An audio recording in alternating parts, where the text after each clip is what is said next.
തിരുവോണ ദിനത്തിൽ വീട്ടിൽ സദ്യ ഒരുക്കുന്നതിനേക്കാൾ ഓർഡർ ചെയ്ത് സദ്യ കഴിക്കുന്നവരുടെ എണ്ണം വർദ്ധിച്ചതോടെ കാറ്ററിംഗ് മേഖലയിൽ വൻ തിരക്കായിരുന്നു.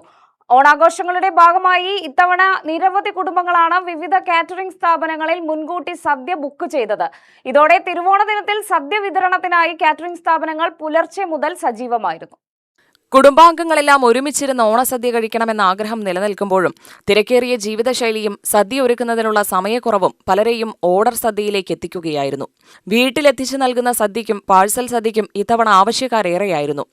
ഓണത്തിന്റെ പരമ്പരാഗത വിഭവങ്ങൾ ഉൾപ്പെടുത്തിയായിരുന്നു ഭൂരിഭാഗം കാറ്ററിംഗ് സ്ഥാപനങ്ങളും സദ്യയൊരുക്കിയത്. നിരവധി വിഭവങ്ങളാണ് സദ്യയിൽ ഇടം പിടിച്ചത്. ആവശ്യാനുസരണം കൂടുതൽ വിഭവങ്ങൾ ഉൾപ്പെടുത്തിയ പ്രത്യേക ഓണസദ്യ പാക്കേജുകളും പലരും തിരഞ്ഞെടുത്തു. തിരുവോണ ദിനത്തിൽ രാവിലെ മുതൽ ഉച്ചവരെ ഓർഡർ സദ്യയുടെ വിതരണ തിരക്കിലായിരുന്നു കാറ്ററിംഗ് സ്ഥാപനങ്ങൾ.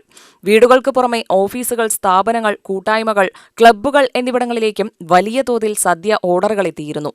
മുൻകൂട്ടി ബുക്ക് ചെയ്ത ഓർഡറുകൾ സമയബന്ധിതമായി എത്തിക്കാനുള്ള തിരക്കിലായിരുന്നു കാറ്ററിംഗ് ജീവനക്കാരും വിതരണ സംഘങ്ങളും.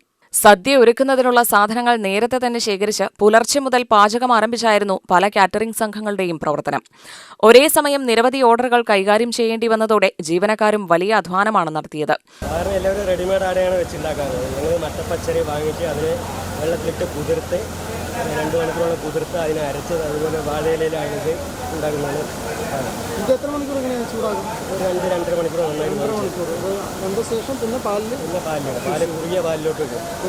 തിരുവോണത്തിന് ഓർഡർ സദ്യയ്ക്ക് ലഭിച്ച സ്വീകാര്യത കാറ്ററിംഗ് മേഖലയ്ക്കും ഉത്സവകാലത്ത് പുതിയ ഉണർവാണ് നൽകിയത്.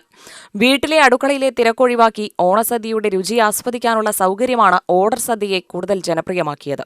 5 പേർക്കുള്ള കിറ്റാണ് തയ്യാറാക്കുന്നത്. സാമ്പാർ, രസം, മോര്, കറികളെല്ലാം 2 വക പായസം, പപ്പടം, പഴം എല്ലാം കൂടെ ഒരു കിറ്റിലാക്കിയിട്ട് ഇല, പപ്പടം എല്ലാം കൂടെ ഒരു കിറ്റിലാക്കി. UTV news, Palakkad.